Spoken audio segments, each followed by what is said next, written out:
What's up, yeah? What's going on, everybody? Welcome to Atlanta Falcons Nation. The crew is here. We in the building today, in our own buildings, but we in the building. So, what's going on, everybody? Go ahead and get up in here. Realize that we on live. We know we had to come in and talk about some of these cuts and waves and all that kind of stuff. Off season starting to get a little busy. And I'm excited. Matt Mike, what's up with you, bro?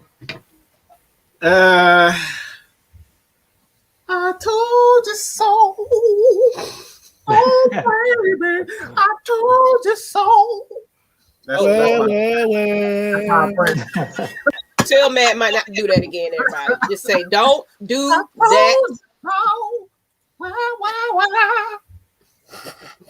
Hey, Rico, flied away. Oh, y'all already with the jokes all wrecked. I see you, Spencer Montgomery. Y'all already. He fly away. Yes, baby. Get my little imaginary flag and, fan. Let the church say amen. Amen. Lord. Lord. $100 on the collection plate.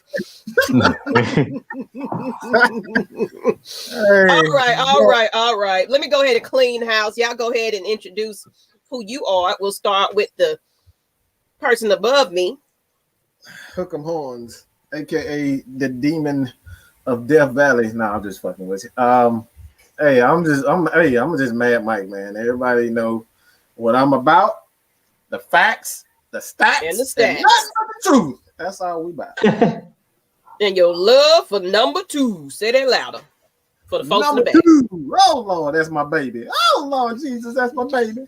No, I'm just Lord, they ain't know about all that now, but hey, they already think I'm fruity for Matt anyway. I might as well play along with it. Yeah, you know what? I seen a comment earlier that was on the old video talking about Matt Mike don't like women. I said, oh, okay. I said, that's what I'm talking about. I might as well. Y'all already think I'm fruity for Matt, so I might as well be.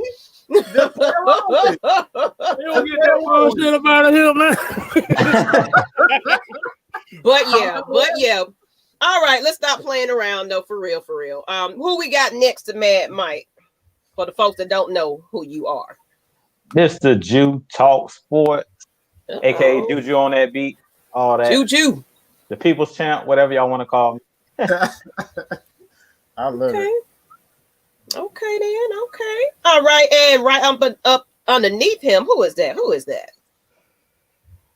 I think I should do the introduction when I do well, right? I know he was scheming.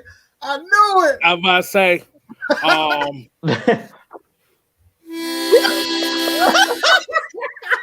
I told you, I knew he was scheming. Somebody requested it. Said, "Where is the harmonica?" There you go. Hey, look, it's brandish now. So it looks gangster. Oh man! But you don't got a new one?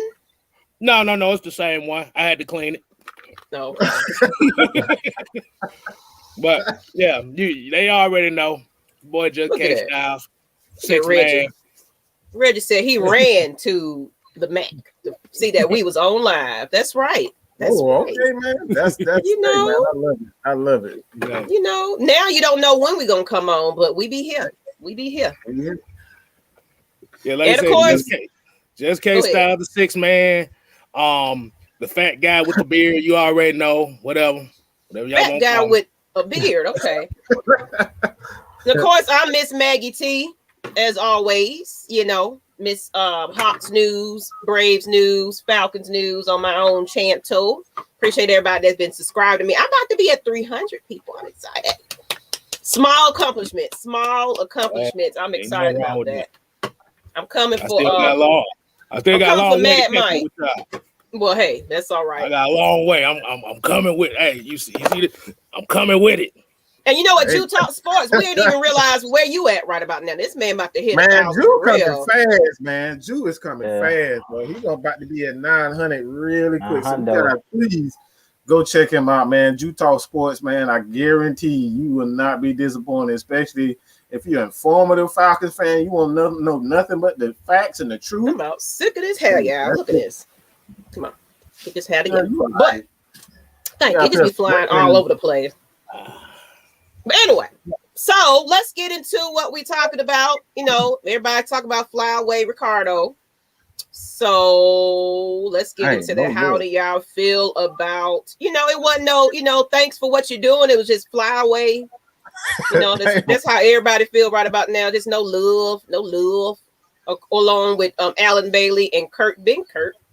And I just did a video, and it's funny. I was talking about backup quarterbacks, and then as I was recording, I seen that news too. I was like, see, sometimes things work out, So we appreciate everybody here. So what do you think? What do you guys think about all of that?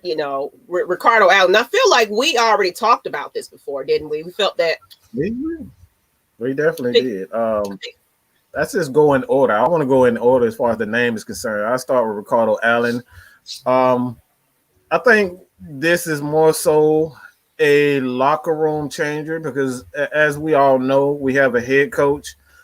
He wants his guys in, and Ricardo Allen, I still think he can, depending on the scheme. I think he's no longer a free safety that you're going to line up and tell him to, cover the entire field. He's just not that type of safety anymore.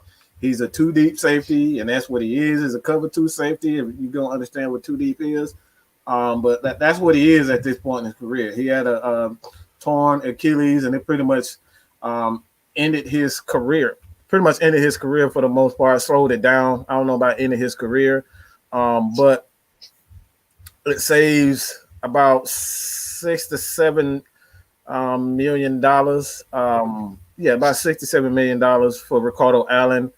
Like I said, I just truly believe that it's one of those moves where the head coach, the defensive coordinator, they want their leader on the team. Ricardo Allen is the last, when we come talking about Dan Quinn, chosen leaders, chosen guys, Ricardo Allen was the first guy.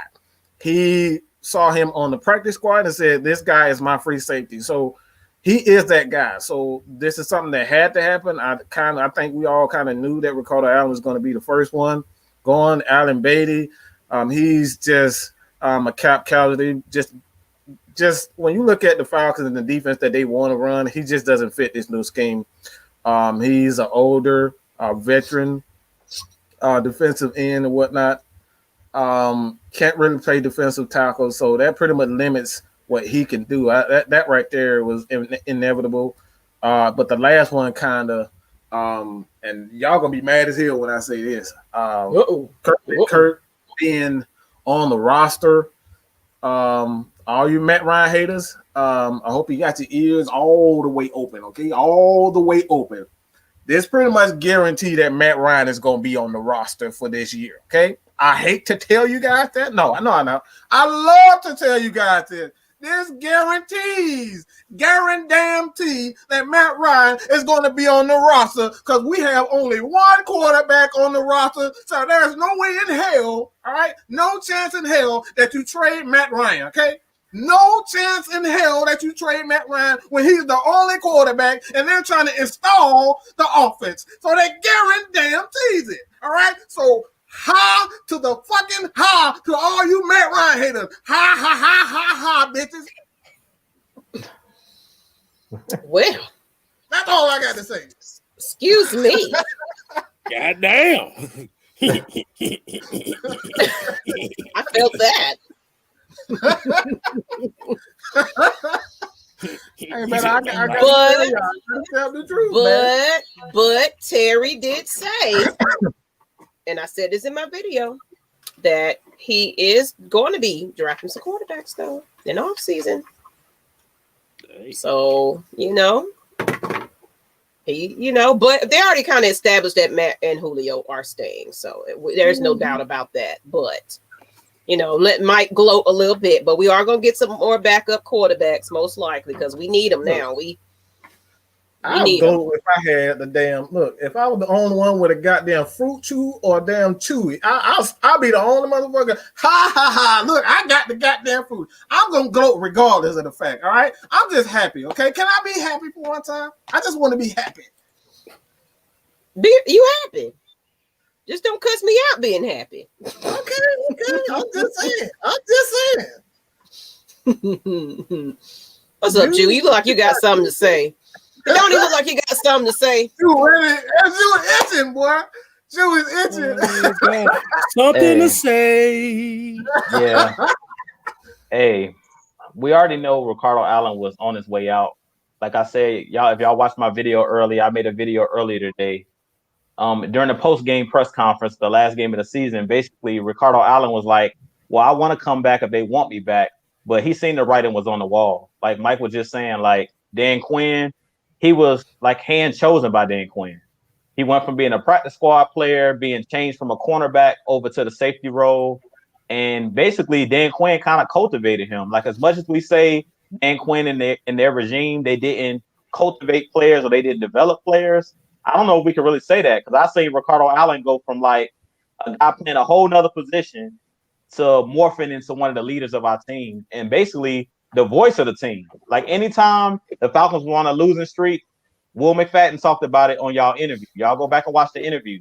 He talked about Ricardo Allen being a great guy on and off the field. He talked about how pretty much every player on the team looked Ricardo Allen. Like he was that vocal leader in the locker room.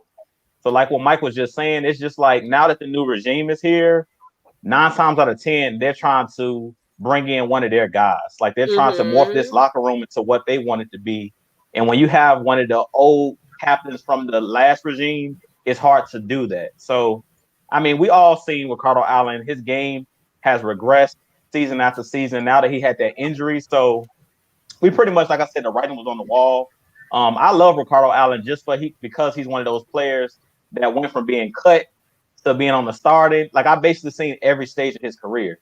He came onto the roster as a practice squad player. Then he was actually a starter. Then he was a captain. So I seen him all the way through. So, I mean, I just wish him nothing but the best.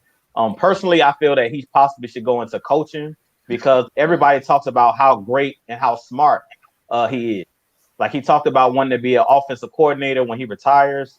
So I definitely think I don't want to, say that he needs to retire now because he still may want to play. But I could see him going somewhere like Dallas because Dan Quinn is the defensive coordinator there. Even if he's not a starter, I could see him being a rotational player and like a special teams player if he's not a starter somewhere else. But if he's like done, like if he doesn't want to go play anywhere else but Atlanta, then I could easily see him going and being a part of a coaching staff and trying to work his way up. Because when be a coach in this league, especially be a head coach, it takes time. Like you got to work your way up from the bottom.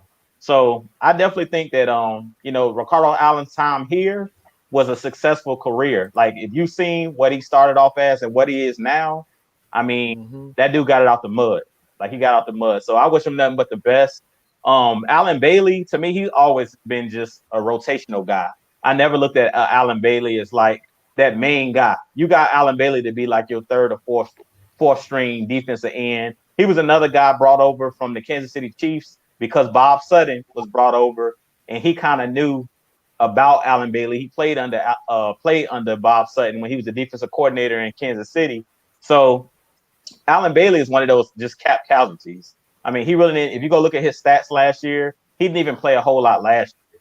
And we all know last year our defensive line was, once we cut Tack, we really was slim pickings on our defensive line. Like we were starting guys like Steven Means. We were starting guys like Jacob Tuioti and Mariner. So we had a young defensive line last year and guys that were unproven. And Allen Bailey couldn't play over those guys. So, I mean, we already knew pretty much he was going to be a cap casualty. And then Ben Kirk, I think that's the most interesting cut just for the mere fact of Matt Ryan's the only quarterback on our roster.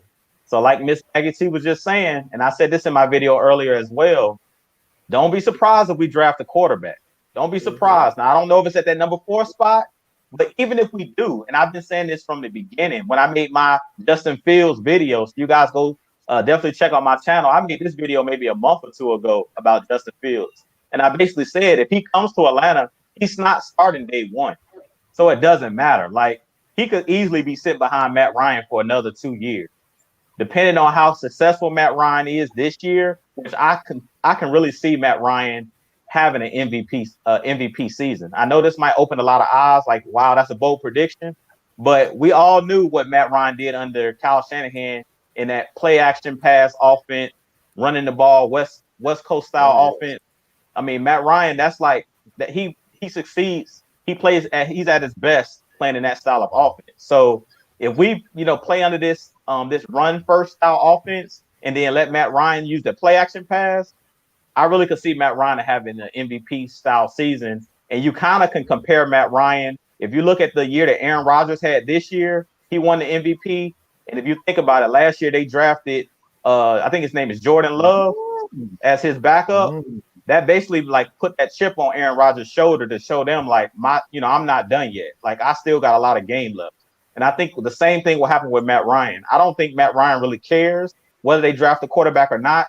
He's already came out and said it. I don't know if you guys seen the interview he did with Rich Eisen, but he talked about, like, my job is to be professional. Whoever comes in this locker room behind me, whether we draft a quarterback or not, my job is to be professional. My job is to teach the guy behind me, whoever it is, what I know. But at the same time, Matt Ryan got a lot left in the tank. So I think if we do draft a quarterback, that's not going to do anything but just make Matt Ryan that more ticked off and just put an extra chip on his shoulder, because we already know that Matt Ryan has a chip on his shoulder. He might not ever come out and say it on social media, but Matt Ryan sees everything and he hears everything. I know a lot of y'all think that athletes, when they say I'm not on social media, I don't watch and I don't listen to ESPN and I don't watch all of these shows. Trust me, Matt Ryan. Exactly. Matt Ryan sees all of that stuff. He sees all of that stuff. Noodle arm. He sees all of it. And trust me, he's getting ready right now. Like, he's working out right now and getting ready for this season. And I really think that Matt Ryan's gonna have a big year this year, especially because we finally have an offensive coordinator that's gonna run the dang on ball. Run the goddamn ball. And with that being said, I'm gonna let K Styles take it before I get on my go on my rant. That wasn't a rant then? Nah, that was just a little taste of what I had. Hey, that was just a little bit. That was a tease. Okay. K Styles. Y'all said run the damn ball. That's right, Mark. Run the damn. I like how you spelled it. Damn ball. Damn.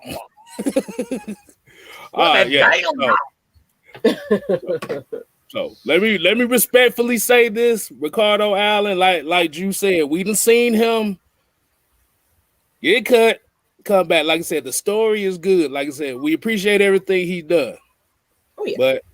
But at the same time, I think what happened was this coaching staff seen his regression the last couple years and seeing how late he is. It was, like you said, it was just a matter of time. I mean, like I said, let him fall to the wayside. Like I said, you still have a safety in the wings back there with Jalen Hawkins, so I definitely think they're gonna see what he got going on. Alan Bailey, I forgot he was on the damn team, to be honest with you. Wow. Who? I forgot he was on the team. But who? Was that 93? I was like, wait a minute, Dwight Freeney came? Nah, that ain't Dwight Freeney. I don't see a spin. Let's put it back up just in case somebody is late of who we cut. Just in case. But yeah. Alan Bailey. Alan Bailey wasn't on the field. He got cut. But sucks.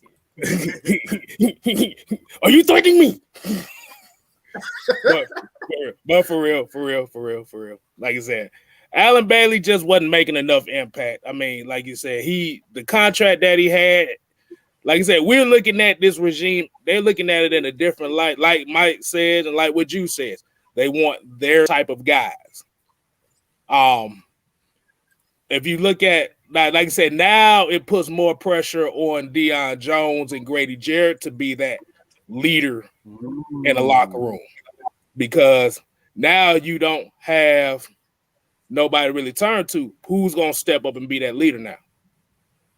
Now, Ben Kirk, it was a matter of time because they didn't get his guy a shot at anything. Even when he did get a chance in the preseason, he was getting hurt. So he's been in the game a good little while, but you don't see enough of him. So they're not going to take a chance in keeping him around. Like you said, a quarterback is definitely going to get drafted. We just don't know when. It could be 4.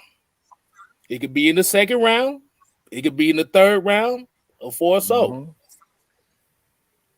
But at the end of the day, I feel a strong 2nd for some reason. I feel a strong 2nd round. I don't know. I don't know. I can see that. I feel the same. Mm-hmm. I feel the same. Mm-hmm. I think it's definitely because there's so many needs that the Falcons have. It's just like when you look at it financially, that's I keep going back to that. Like I'm not afraid of them drafting a quarterback with the 4th pick. My issue is that if they do that, they would have to get rid of their 2nd and 3rd round more likely because the salary cap. I mean, they just cleared up $10 million just cutting 2 players. That's not enough money. That's barely enough money to sign the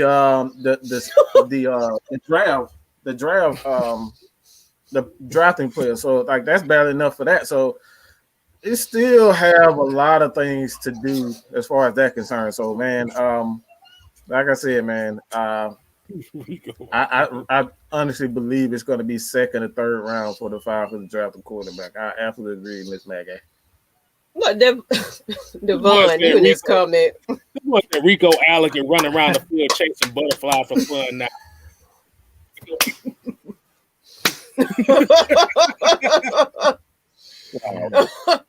Twisted Torch, and go ahead and y'all subscribe to him as well. This is another AFN crew member. If you don't know who he is, go ahead and check him out on his channel. But Rico only looked good when all the defense is playing well, honestly. Okay. Well, he still ran on America Online dial-up speed, so that was a rare occasion. He was looking like Thomas Day Cool back there. Tony Wright said, I wouldn't be surprised if Duncan Faller is the big salary cap casualty player that will get released. He read my mind. That's the main thing I've been saying. It'll probably be June 1st before they would have to make a move before they'd be able, because he's still like the only outside linebacker that they have. And defensive end. So it I don't think it'll be anytime soon, but I could see June 1st casualty. Them announcing that they're gonna cut him June 1st, but I don't think he'll be cut until June 1st. Yeah. Because they would have to restructure his deal in order for him in order for them to save money. They don't save money cutting him. They would have to restructure his deal. He would have to agree with it, and they would have to cut him to save money. So it doesn't give them, and this is why I've been telling the Falcons fans, like the money issue for the Falcons is just horrendous at this time. So they would have to talk Duncan Faller into doing them a favor, paying them $2 million, and I don't think any player want that. I think the player gonna want their money. So I guess they'll give him a Popeye's biscuit if you restructure the deal or something. I don't know. No, they're gonna give him a Popeye's biscuit with no drain. Oh, ugly. Oh my God. Nice crazy. Nice finesse. He said have him re-sign back, release him and re-sign him back. Man, you sound worse than Smokey. Count big worm money and then flipping the same dollars around. 20, 40, 60, 80, 100, flip over, 120. Yeah. We got a guest host in the house. That might be Jude. Yeah, that's fine. Okay. Hey son. He done popped in and ran out. That boy asked for some popcorn. Right. So here's my question to everybody that's on this screen right now. Hold on, I'm trying to woosah this thing right. So, when the hell is James Carpenter getting cut? When do y'all think he gonna get cut? He probably will be. They ain't finished yet. They just wanted to go ahead and get rid of Ricardo. I kind of felt he was like already out the door first. So, right, but hey, like I said, we got plenty more cuts and restructures to go. I mean, like Mike said before, like I said, that salary cap is at 190 million. That's actually a lot higher than I thought they was gonna go from what they were saying all up until this point. So you won't have to do as much as far as restructuring and cuts as you would think, but you still need it because you got too many guys that you got to resign unless you're gonna franchise tag somebody. And that franchise tag, that franchise tag costs a lot. What he talking about? And Falcons cap's been so messed up. The Falcons are going to have to open their OnlyFans account to sign players. Oh my God! Oh Lord! Fans, he probably already got a Mike Vick OnlyFans account. Oh, Mike Vick OnlyFans. Where they gonna have the Vic 7? Oh, Michael Vick, you run so fast. Let me see your shoes, Michael. Crazy. So fast. Matt Ryan so slow. Open a fans only. Quick question: who are going to place the franchise? Who are we placing the franchise tag on? I think they'll probably get Keanu Neal that franchise tag. That's the only thing I could think they would do if they're not comfortable giving him. I can see that happening. I can see that happening. Him putting the tag on him. Yeah. And Alice Mack gonna definitely. I think he definitely gonna be gone. Yeah. It's hen dog 50. It's hen dog time now. So. Yeah, I don't even want Mack back. Like I've seen his regression also as an offensive lineman. He's just not that guy what he once was. And you need better guards around if you want to savor Mack's career. And I just don't think he's athletic. He's not athletic. We saw the Falcons this year get shredded up the middle, and that's because Mack isn't the guy he once was. He's not that physically. You still know the tricks of the trade of being an offensive lineman, but that only takes you so far when your athleticism, leaves. So I don't even want Alex Mack back. Yeah, I agree. I think with Alex Mack, it's like you want to let Hennessy grow. And we've seen in that the couple games that Hennessy played, he actually got better as he was playing. So, like, you can only learn so much in practice and watching somebody else play. Like, you need to get out there and get that game time, go out there and actually get that experience. So, I think Hennessy's, like, to be honest, I think he's ready. He needs to get that game experience. And at this point, like you said, Alex Mack is not what he once was. And he's just going to garner too much money at this point. So, it's like, you'll be better off just going with the young guy. I would just go with Hennessy, let Hennessy start to grow. Because we already was talking about that. That's the reason we drafted. We drafted him to come in and actually be the next, the predecessor. So let this guy, spread his wings. He ain't gonna be able to do that with Alex Mack here, especially because we decided we weren't gonna play Hennessy at guard. So it's like that was a waste of a draft pick. You might as well play him.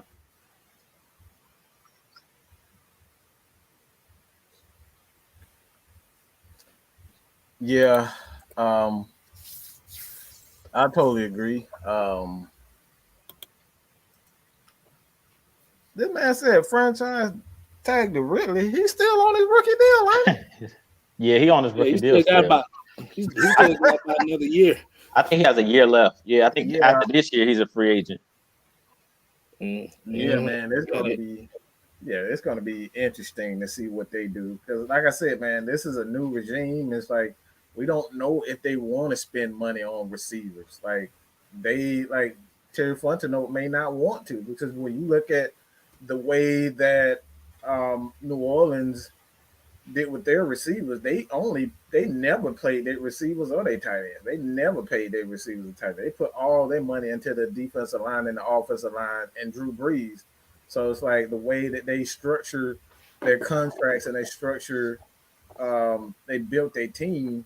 The only person that really got paid as far as receivers is concerned was Michael Thomas, and this just happened this year, and they're already looking to get rid of him. So like, are we really gonna save? Are we really gonna keep Julio, who's making $20 million a year?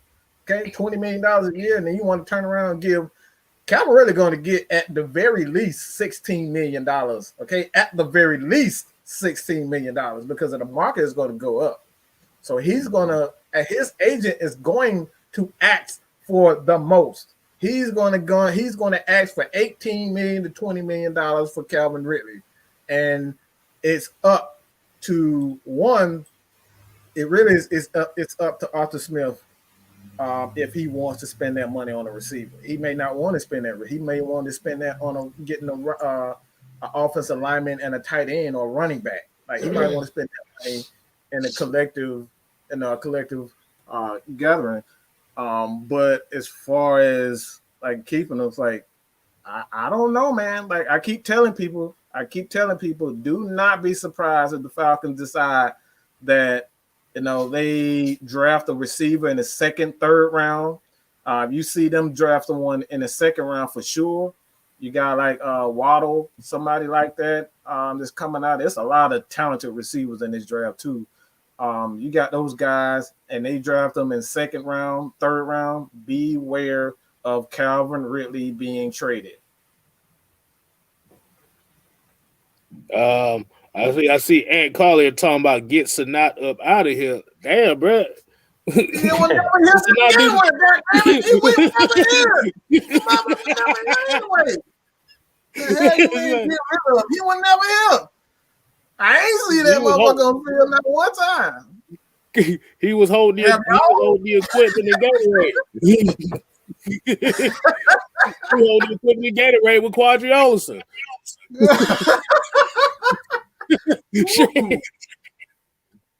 Remember Steve Urkel, family man, when he tried out for the basketball team and they told him to be the equipment manager first? That's it, man. That's it. Hey, Jew, we got a question for you, Jew. Tony Wright said, believe that we will sign either one or two free agents max. My question to you is, who do you believe the free agents will be? Like Jarrell Casey. I like Jarrell Casey a lot. And that's a hard question right there.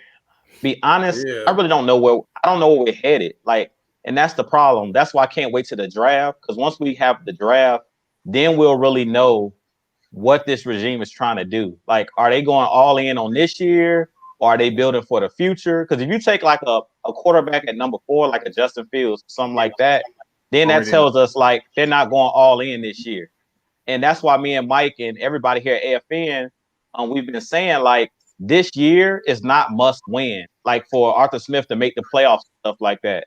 So I really want to see what we do in free agency and what we do in the draft. So this is a hard question because based off of what we do in the draft, it kind of will tell me where we're headed, what direction we're going in. Personally, what I would like to see, I wouldn't mind seeing a Jarrell Casey. I wouldn't mind J.J. Watt or Patrick Peterson. There's a lot of guys in free agency I like. It's just I don't know how much money we're going to have because I got to wait and see who else is going to be cut, how much space do we actually have. And then it's up to the player, because a lot of the times, to be honest, we keep saying we don't have money. We don't have the money, but sometimes players want to win so bad. If they've already made a lot of money in their career, they'll shave off, some of the money to go to a contender. I've seen guys take pay cuts to go, they'll take some money off because they want to play for a winner. So it all just depends. Like, it's a lot of names out there. Like I seen yesterday, Mike had a video about Von Miller out there. Like, is Von Miller out there looking for the bag, or is Von Miller trying to go to a playoff contender, or is he chasing another ring? That's what it's really about. It's the same thing with J.J. Watt. He's another guy that hasn't had a ton of success in the playoffs, so maybe he'll come to a place like Atlanta or go to a team that he thinks can win. Like I'm hearing the Cleveland Browns is a team that he's looking at, that he's targeting. Mm-hmm. And I feel like he looked at the Browns' playoff success this year and would look like they're only a couple pieces away. So he's thinking in his head, if I go join up with the Cleveland Browns, you know, I might be the missing link. You know, they already was playing without Odell Beckham. So he's looking like they get Odell back. You add me on that defense, they might be a few players away. Just like the year when we added the Dwight Freeney and we brought in a bunch of those, you know, those last minute signs where we just brought in guys.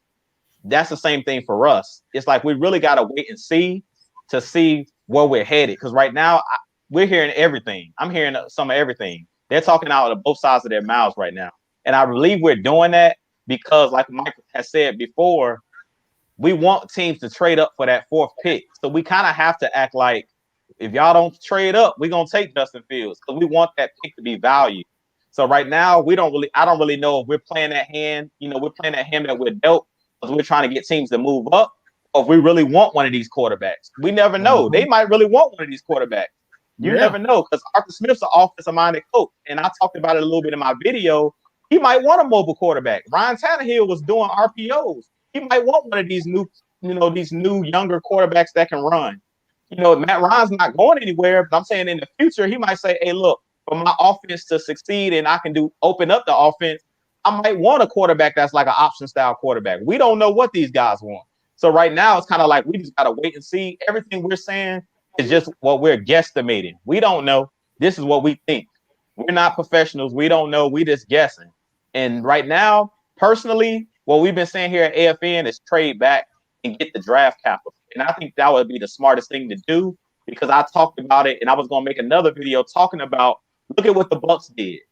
They went out and signed a 40-some-year-old quarterback. Everybody was like, that's dumb. Why they signing Brady? He's like 42, going on 43. He's signing a 2-year deal. But if you look at what they did, they basically went all in for this year. They used their first-round draft pick to solidify their offensive line, bringing in Tristan Wirfs at that tackle position.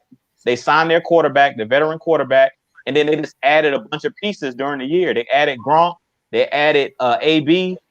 But I don't know if that's the same approach we're going to take. We might go with that same approach to say, look, let's bring in one of these big free agents, splash signings. Let's cut Duncan Faller and see if we can save some money and sign a J.J. Watt or sign another bigger name that may be out there. Let's sign a Von Miller. They might value Von Miller over a Duncan Faller. We really don't know. So we got to kind of just like wait and see. That's why I said it's going to be really exciting to watch this offseason because nobody knows what they're thinking. They're saying a lot of things in the media, but we really don't know deep down, what cards are in their hands right now. We don't know. We just know that we got the fourth pick. We don't know what they're looking to do with that fourth pick. Personally, like I said, the smart thing to do would be trade back. You can get a bunch of draft capital. You already have an elite quarterback here. What I would do is build the line. If Penei Sewell is there at 4, I'm taking Penei Sewell just like the Bucs did with Tristan Wirfs. I'm solidifying that offensive line, and then I'm going out in maybe the second, third round, and I'm getting me a running back to solidify the backfield. You already got Ito Smith. Maybe you bring back a Brian Hill on a cheaper deal, or maybe you bring back a Todd Gurley if he's willing to take like a veteran minimum, and then you're set on offense. Because to be honest, we don't really need anything on offense if we be completely honest. We have a great tight end with Hayden Hurst. We have numerous receivers. We've seen just last year, Russell Gage has developed into a great slot receiver.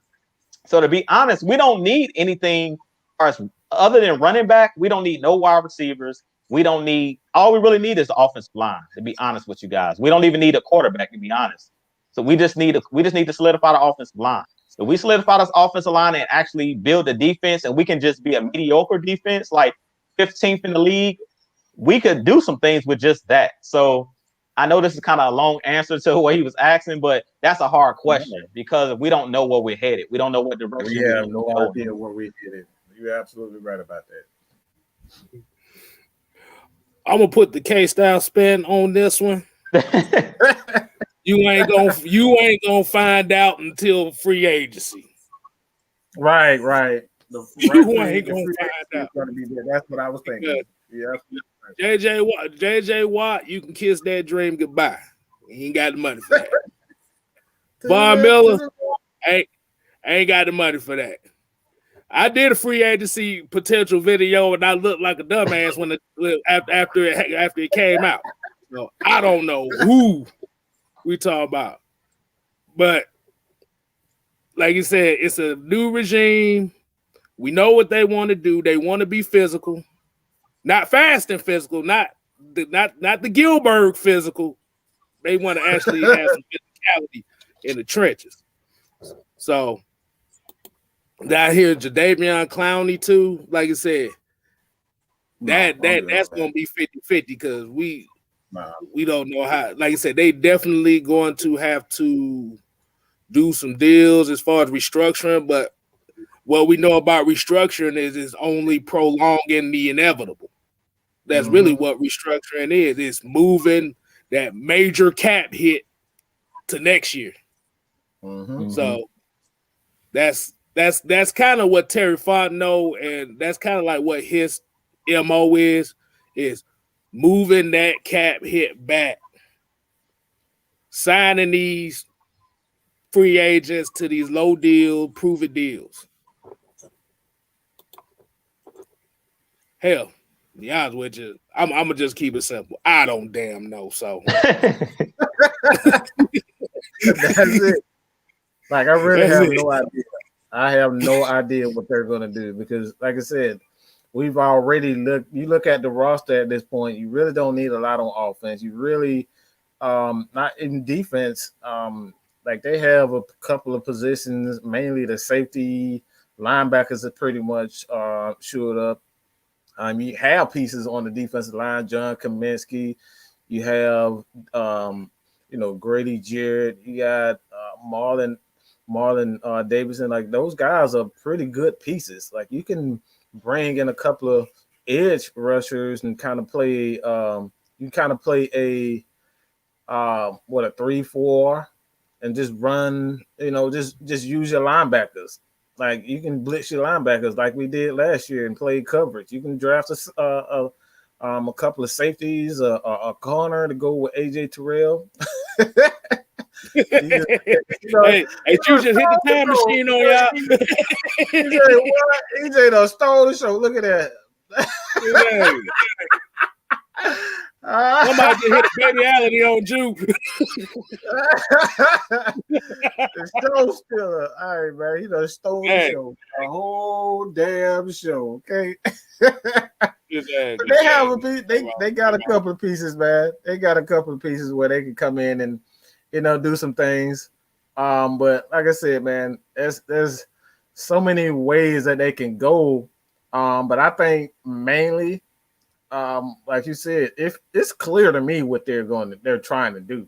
If they were trying to really build the offense, they would have made cuts already for the offense. They would have. One of the first cuts would have been on offense. Like everybody wondering why the hell we didn't cut James Carpenter. He should have been the first one. To be honest, he should have been first before Ricardo Allen. He should have been first before Aaron Bailey. He ain't did squat, but be big. That's it. He hasn't done that damn thing but be big, and he ain't even really good at that either. So he should have been the first one. Him and Jamon Brown, we already got rid of them, but those are supposed to be the first ones gone, and they didn't do that. So that, right, like I said, a lot of these moves are telling.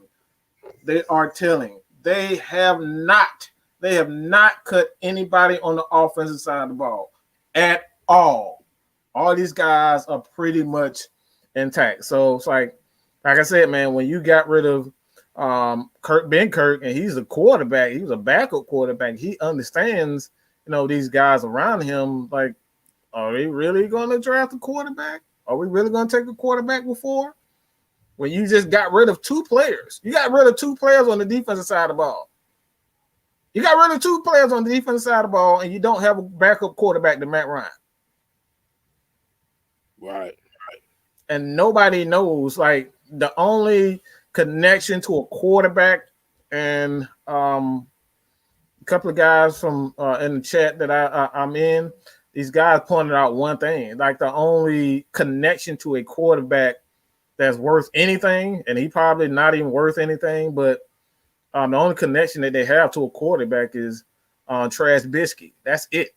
and that's Rigon. He's the offensive coordinator. So like that's the only connection to a quarterback that they have. That's it. Hold on. So you said Trubisky.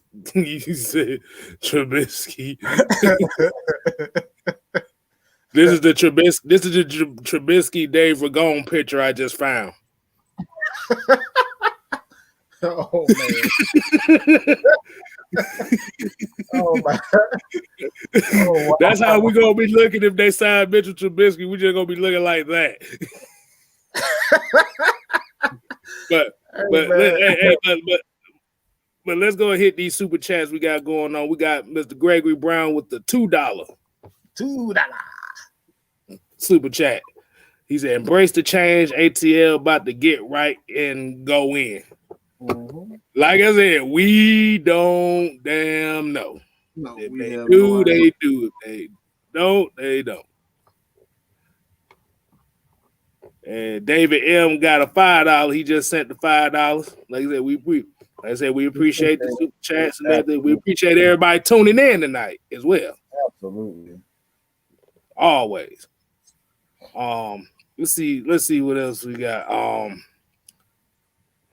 Weezy B asked you, I guess, you don't think the Falcons won't prioritize Ridley for the future? I don't. So I really don't. Like I said, I don't quote me on that. Like honestly, don't quote me on this. And nah. As a matter of fact, quote me on this. I've stated over and over again. I'm not saying this is what will happen. I'm telling you guys, when there is a new regime, just like everybody trying to say, "Oh, Matt Ryan 35, a new regime, he gonna want his quarterback." Just like maybe he will.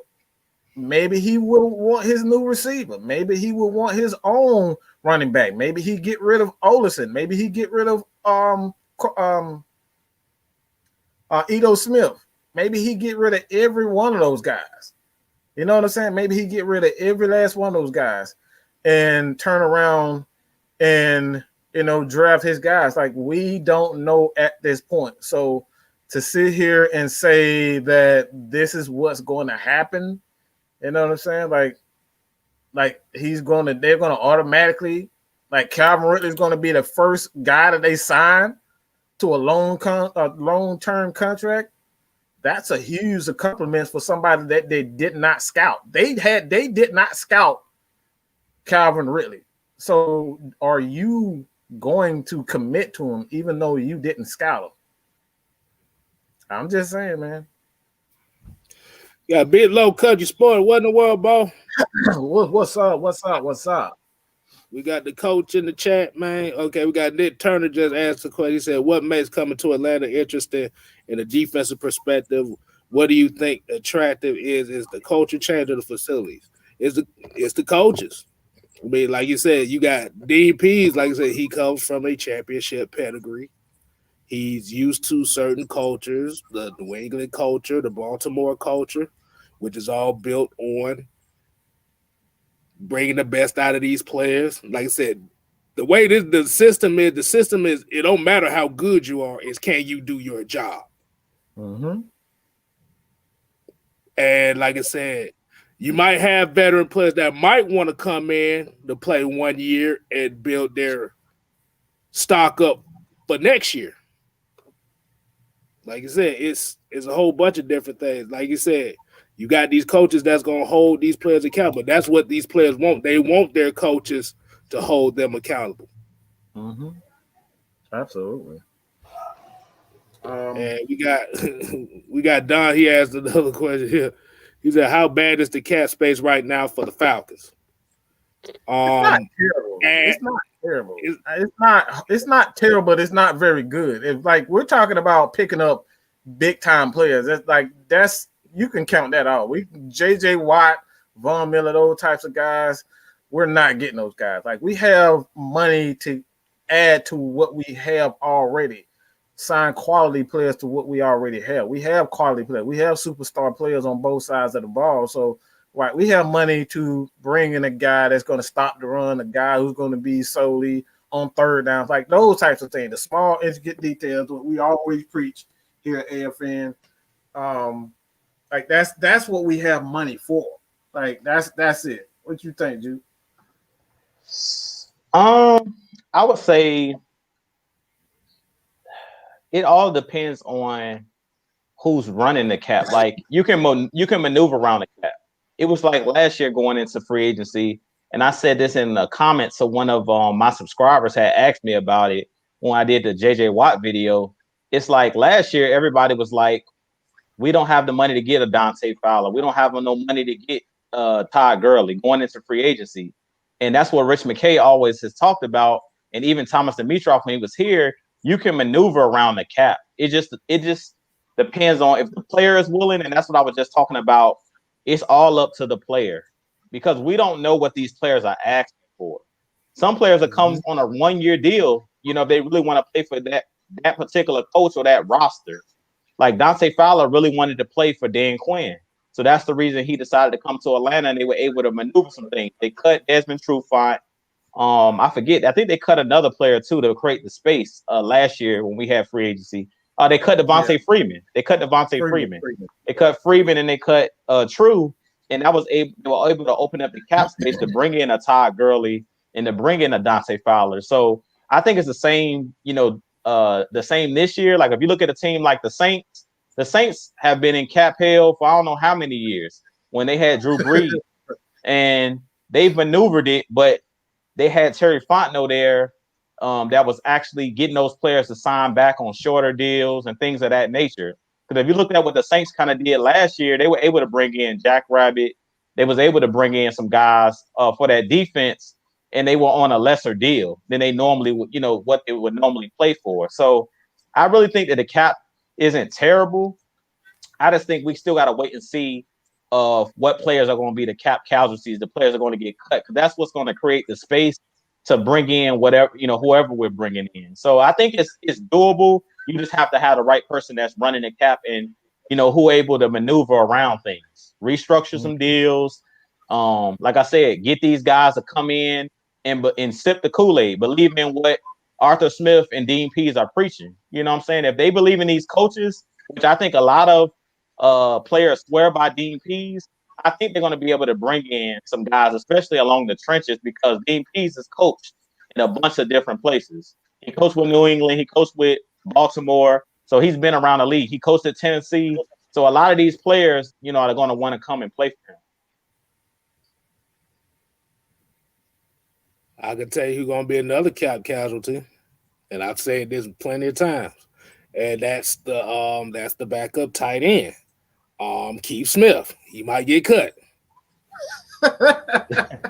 Yeah, he's out of here. He out. Hey, man, everybody probably don't know why you call it the backup tight end, man. That's the backup tight end, bro. You ain't see him on them hook routes. You see how he ran them hook routes? He look like a backup tight end. He look better out there than Luke Stalker. Hey, man, he does have a year on his, so I think he's going to get cut also because he signed a 2-year deal. So I believe, I think he's going to be cut too. Yeah. And plus, I think they're gonna be looking for more of a physical fullback anyway. Mm-hmm. They say Keith Smith wasn't that much physical either. Bless his heart, he tried, but it didn't work for him. Man, you know what? I see Luke Stalker, like that dude was 7 feet tall for no damn reason. Like that's the biggest, weakest dude I've ever seen in my life. That man, like you that man ankles, he on the damn ground. Like that dude can't do nothing right, bro. He get knocked over by anybody. You say he was on the Croco Stimpy short bus? Hey, that's what you say he is? He gotta be. Gotta be. Because at that rate, you should have brought back Levine Toy Lolo if you were going to do that. Yeah, come on, man. At least he stay on his feet. Every time I see Stalker even missing the blocker, he done fell on the damn ground. Like, what the hell? What good are you? He said, coming from a Saints fan, why are players like Michael Thomas, Janoris Jenkins, Taysom Hill overpaid? We don't know. Like I said, it's all about the market. It's the market. Like you said, that's why they call them free agency. You free at the right time, you're going to get overpaid no matter what. Right. But we don't have the G. Yeah, you say you don't have. Yeah, I was just saying. I just saw what I just saw. Dang, where it go? What about Tyler Davidson? That's who it was. Tyler Davidson. What do you guys think about Tyler Davidson? He's does gone. He fit anymore? He's gone. No. Yeah. No. After he dapped them Saints players up in that last foul game, you're gonna see that he gone. You ain't let that go. He's not letting that go. No. Bro, do you think Dean Pease is going to take that? You think he's going to take that? Oh, you dapping up the rival?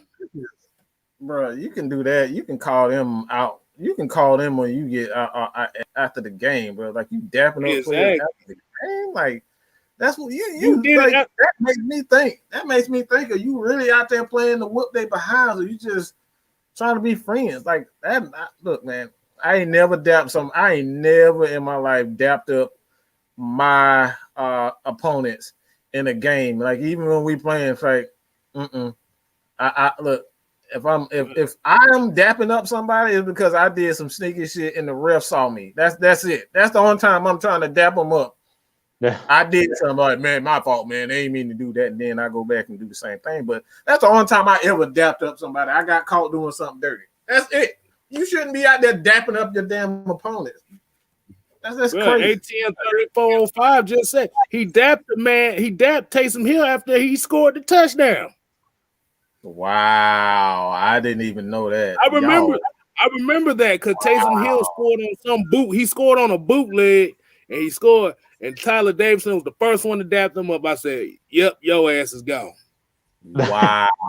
Yeah, we can't have that, bro. You gotta be up there trying to trip somebody up like have Harvard Dog, like Alex Mack. You gotta be trying to hit some knees or something, man. Scratch a man, claw his eyes out or something, and the damn pile up.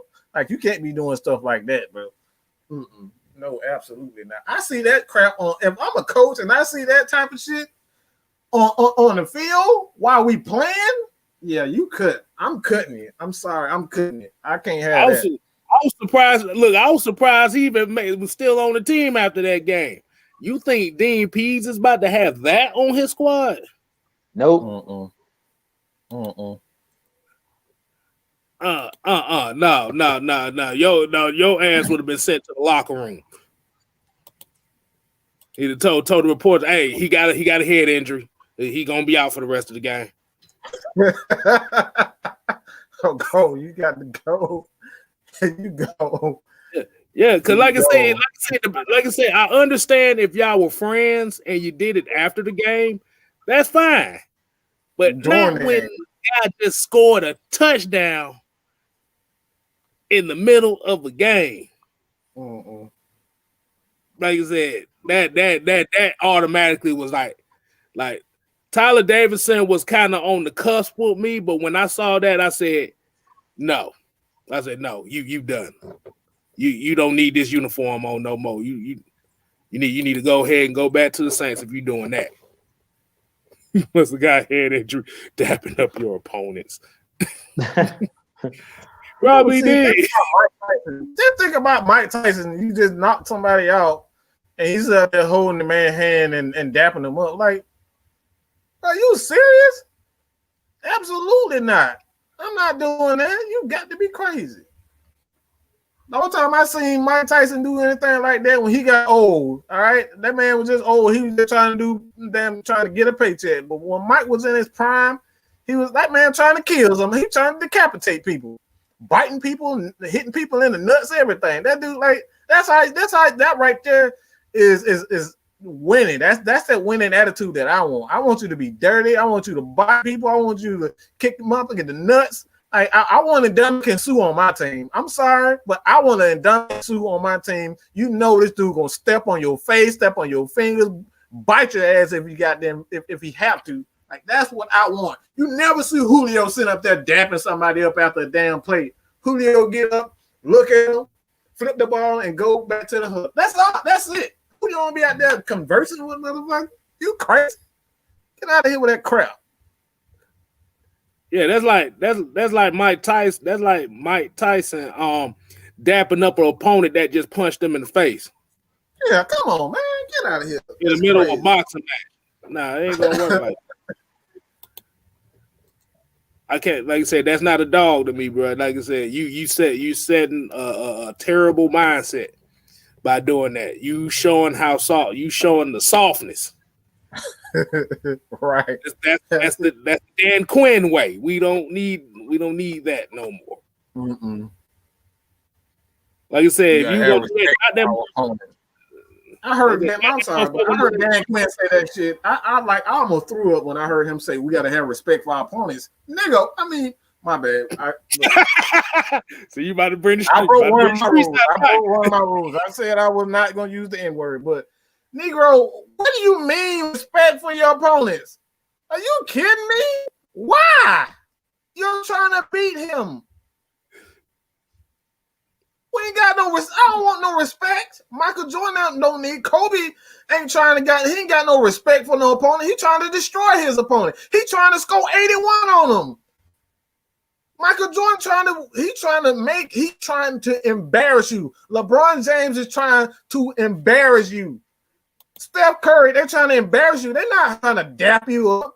Man, you got to be crazy talking about some damn respect for your opponent. Look at that weak crap. Oh, man, they just took me back, man. I had a flashback for a second. Dan Quinn used to make me sick when they say we gotta have respect for our opponent. Man, what? That's why we called him Gilbert. You remember when Gilbert used to come out? He didn't have the pyro. He had the little sparklers. He had the little sparklers. That was Dan Quinn right there. He ain't had no fireworks. He had sparklers.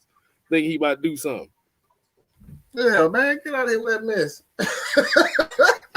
Hey, man, it goes back to that culture we was talking about. That's all it is. Like, that's why when I keep seeing all these people talking about cutting Dante Fowler, I'm like, that's what I was talking about with Dante Fowler. He's one of those edgy players. Like, I don't know if y'all remember in that Thursday night game against Carolina where he tried to clip Teddy Bridgewater. I think he was trying to run for a first down and he tried to clip him. I think that's the same game that Teddy Bridgewater actually got injured. I think not Marlon Davidson, but Charles Harris actually had that late hit and got thrown out the game. Yep. Like, I was like, you have to intimidate your opponent. You shouldn't do anything dirty to try to hurt anybody. But at the same time, football is one of those sports where, like I said, you got to be a little bit crazy. And I feel like Dante Fowler, he's that type of guy on this team that has that edge. So I'm like, everybody's like, let's get rid of Dante Fowler. I'm like, he's the only one really that I've seen any heart out of really last year, other than Grady Jarrett occasionally and a four-year little time. Crazy. Keanu just crazy. So he's naturally a dog. That dude, you can look at him and see he lost. That man, that man got it all. Keanu ain't got it all. Nah, but you have to be that way though. You have to have a little bit of crazy in you to play football. So like, I just didn't see enough of that on our defensive side of the ball. So I'm like, I want Dante Fowler on this team because, like you were saying, you want a Dominican Sue. You want one of those players that kind of toes the line and sometimes cross the line, kind of like a Dennis Rodman type, where you know he's good to get tossed out of the game sometime, but you need that player that's going to be that spark, whether it's for a good or a bad reason. You want that player on the team that's going to bring that spark, that's going to be a little bit edgy, and I feel like we don't have enough of those players on this Falcons roster. Hey, I'm about to say, I want y'all to see this comment Ashton that's just put out. He said, fuck it, let's get Montez birthday.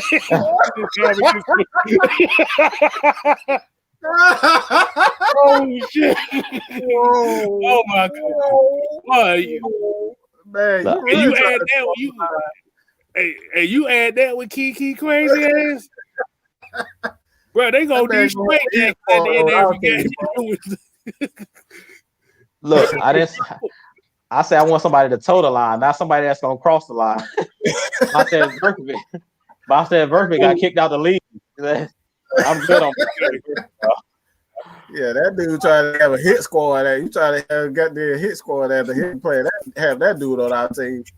Shit, I want to live. I want our people to live, bro. All right, Sid Falcon asked me what beer do I got for the night. I have Tropicalia tonight. Tropicalia, good for the soul. Absolutely. Not really, but it's good for my soul.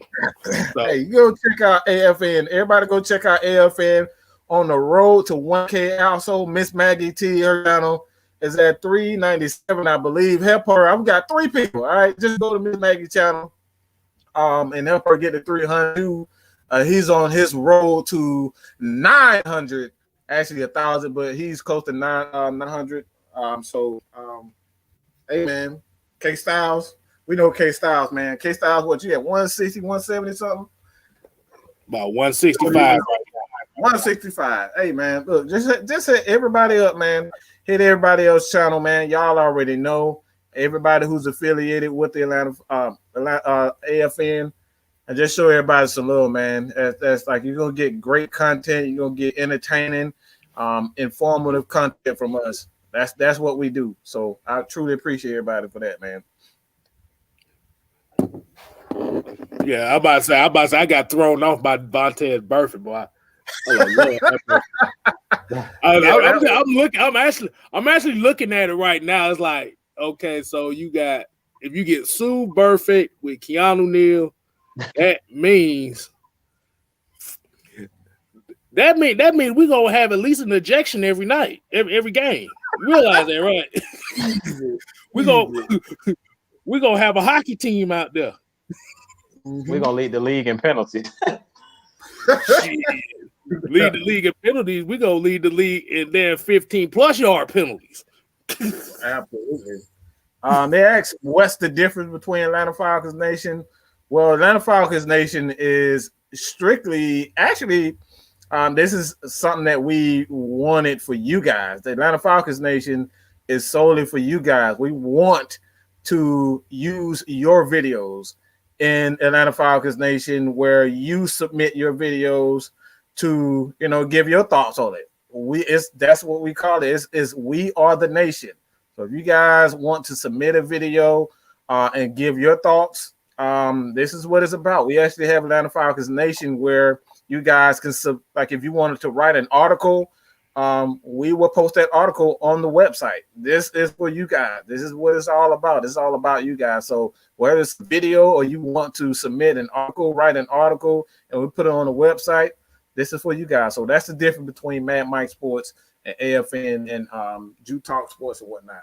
Atlanta Falcons Nation is for the people. We are the nation. Whether you are Atlanta Falcons or you're not, we are the nation.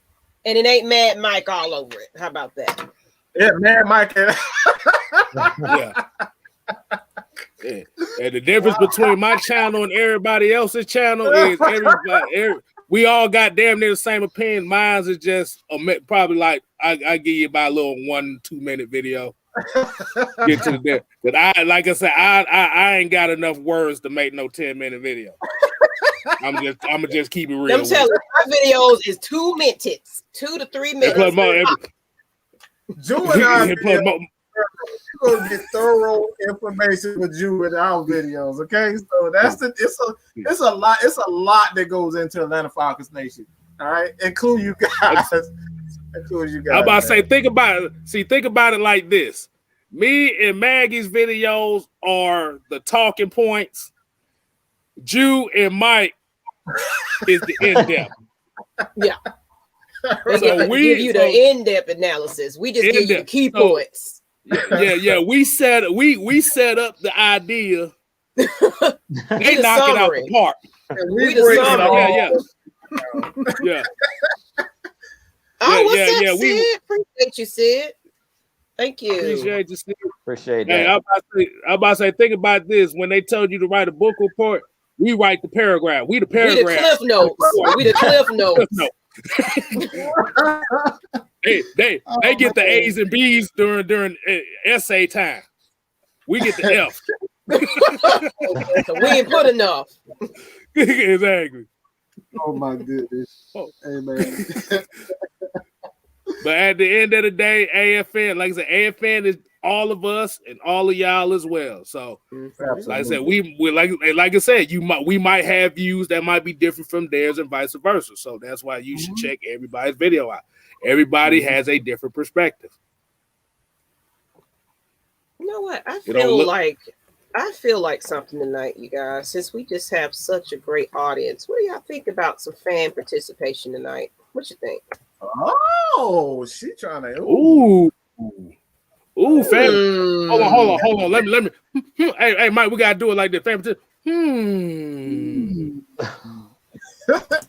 participation. I don't know. I feel like opening it up since me and J Rock was trying to get this done, but I've been busy. So that's the perfect time. That's the perfect time. We got 175 people out there. We get a couple of people on there. How about 5 people? You want to get 5 people on? We can see, but first, then you have something else you want to go with before we got into this. I don't want to, we can. Talk about my channel. Y'all want to talk about Carson Wentz? Like, do we really want to do that? Okay, my way hit it. Yeah, let's let y'all finish, and then we'll get to the fans after that. We can do that. Why not? They've been asking about it. Miss Maggie being generous tonight. All right. All right. I guess good old K-Styles is gonna start this off. Carson Wentz to the Colts. Who the hell surprised? That's point number 1. Point number 2. They tried to get a Matthew Stafford deal. And they got set down to earth real quick. I wonder why. Nobody want to give up no 2 first-round picks for Carson Wentz. Only person I feel bad for is Jacoby Brissett because he's not bad. I don't think Carson Wentz is that much better. Well, I don't. And now Philadelphia is $33 million more. They got the most big Carson Wentz trade. That was a $33.3 million dead cap hit, which is the highest in NFL history. Somebody said they can't find K-Styles channel. Oh, they see Rocket League. On Rocket League. You got I'll put it in there. I'll put it in there for I still don't know how to do that yet. So I'm just K-Styles. Yeah, it's just K-Styles. It ain't K-Styles. You gotta. It's like I said, it's like a Tribe Called Quest. It's just K-Styles. Carson Wentz, man. Quite honestly, it just continues to go into everything that we continue to talk about as far as Matt Ryan is concerned. It's like this is one of the reasons why we keep saying it's like $26 million even next year. That's $26 million in cap penalties. Like, who wants to give that money to a guy to go to another team to play for another team? $26 million, like, that's a lot of freaking money. That's cap penalties, and that's going to be like at any given time. Like, I think we were still paying Sam Baker like 3 or 4 or 5 years after he retired because they were spreading out for year to year. So we're still paying Devontae Freeman, believe it or not. We're still playing Devontae Freeman to pretty much play for other teams. So it's like if that's what you want to do with Matt Ryan, trade him away, or he and Julio trade those guys away, and then we stuck with all these damn these cap penalties and whatnot. We can't sign anybody. We have to draft well because you can't sign anybody. So to be honest, like, I don't think if Carson Wentz is in the NFL and he is not as good, or it's better than a lot of these rookie quarterbacks that's in this draft, I believe that Carson Wentz is a lot better than a lot of these quarterbacks that are in this draft right now. If they can't get a first round draft pick for him, okay? If they can't get a first round draft pick for him, so why the hell are we going to trade Matt Ryan away for a guy like a a damn quarterback who couldn't beat out Jake from State Farm. We're going to draft a quarterback that couldn't beat Jake from State Farm. Come on, Falcons, man. Make it make sense for me, okay? We're going to get rid of Matt Ryan and be $40 million in cap debt, $30 million next year in cap debt for a guy who couldn't beat out Jake from State Farm. Come on, bro. Make it make sense to me. And this is why I'm saying, it's like, just because a guy can run fast and he looks like Michael Vick on occasions doesn't mean he's a good quarterback, okay? And this right here continues to prove this, that like what we've been saying, you cannot. There's so many quarterbacks that come in the league right now. The man, have y'all seen damn Jalen Hurts? Jalen Hurts was not that good at Alabama. He wasn't that good at Alabama. And this man took his job. Make it make sense, Falcons fans. Make it make sense. So I think, honestly, I think Philadelphia got screwed, and I think Indianapolis got screwed. I don't think this is a very good trade for either one of those teams. I think right now, just the coach is just wishing upon the star, man. I think they just wishing upon the star that they got something that they. I don't think it's a very good trade. If I was forced to say that someone won the trade, I would say the Colts won the trade because they're not the one that's giving up damn $30 million. They don't have $30 million in cap debt. That's the only reason why I say they won the trade. And they could afford to take that contract on because they was one of the top leagues as far as having cap room. Mm-hmm. Mm-hmm. So they can take that hit. Y'all want my long answer or y'all want my short answer? Because this can get real tricky right here. I'm about to say we can kind of get it on the medium side of the game on that one. Okay, here we go. And this is what we've been talking about drafting a young quarterback. The Eagles last year decided that they wanted to go and grab Jalen Hurts in the second round when they had a quarterback they just paid a bunch of money to, just like the Falcons with Matt Ryan. And this is the problem when you have a fan base that's not patient. We're just like the Philadelphia Eagles fan base. Carson Wentz was struggling mainly because of the offensive line for the Eagles was in shambles. They had a lot of injuries. Brandon Brooks was hurt on their offensive line. The one guy that the right tackle, I forget, Lane Johnson, he was hurt. They were just battling injuries. They played the most combinations at offensive line last season. They had a coach in Doug Peterson that didn't want to run the ball, just like Farmer Friend. Pretty much everything that was going wrong with the Atlanta Falcons offense last year was similar to what was going on in Philadelphia. That's the reason why both of our head coaches were fired.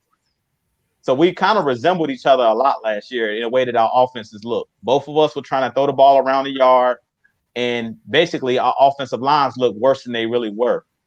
So the point I'm trying to make is if we draft a quarterback, are we going to be patient? And that's the problem that I have with drafting any quarterback behind Matt Ryan is so many Matt Ryan haters, just like in Philadelphia with the Wentz haters. You guys, as soon as Matt Ryan throw one interception or has one fumble or whatever the case may be, we're going to be screaming for the rookie to get in the game when he's not ready. Mike talked about it. They put Jalen Hurts in the game like he was a savior, and he couldn't save them. They didn't make the playoffs. He didn't look any better than Carson Wentz looked. He just like Mike said, he could just run a little bit fast. He didn't escape any sacks. He got sacked just as many times as Wentz when he was running outside the pocket. So that's our point.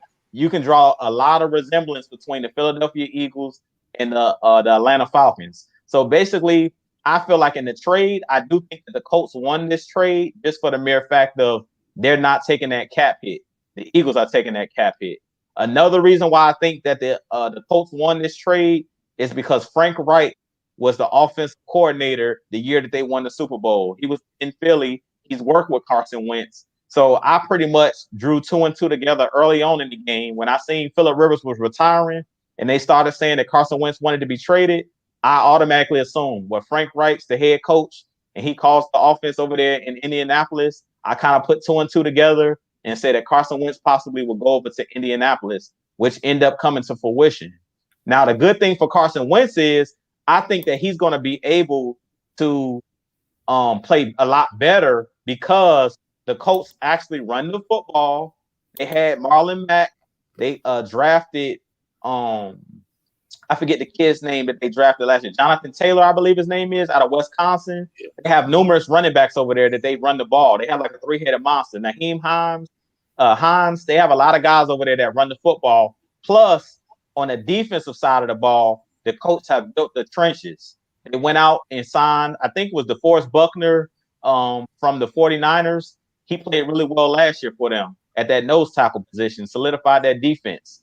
And they have one of the best linebackers in the game in Darius Leonard over there at middle linebacker. So they built their defense kind of like how the Atlanta Falcons are trying to do in talking about building our trenches. So I think that Carson Wentz is going to be able to resurrect his career there, but it's because they're going to do the same things that we're trying to do here in Atlanta with Matt Ryan, with Arthur Smith, and playing physical style football. The Colts was in the playoffs last year with Phillip Rivers just playing there one season.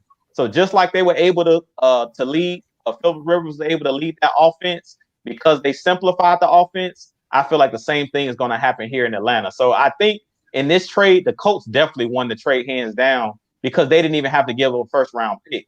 I really feel like the Philadelphia Eagles got fleeced. But the reason that they got fleeced is because they benched Carson Wentz, and they shouldn't have benched him last year. They should have just let him struggle through the season.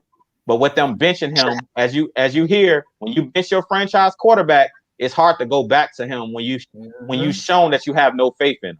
So with the Falcons, that's the reason why we're all the coaching staff, the front office, everybody's behind Matt Ryan. We have to have that solidified front. We can't have guys, some are with Matt Ryan, half the team is with the backup.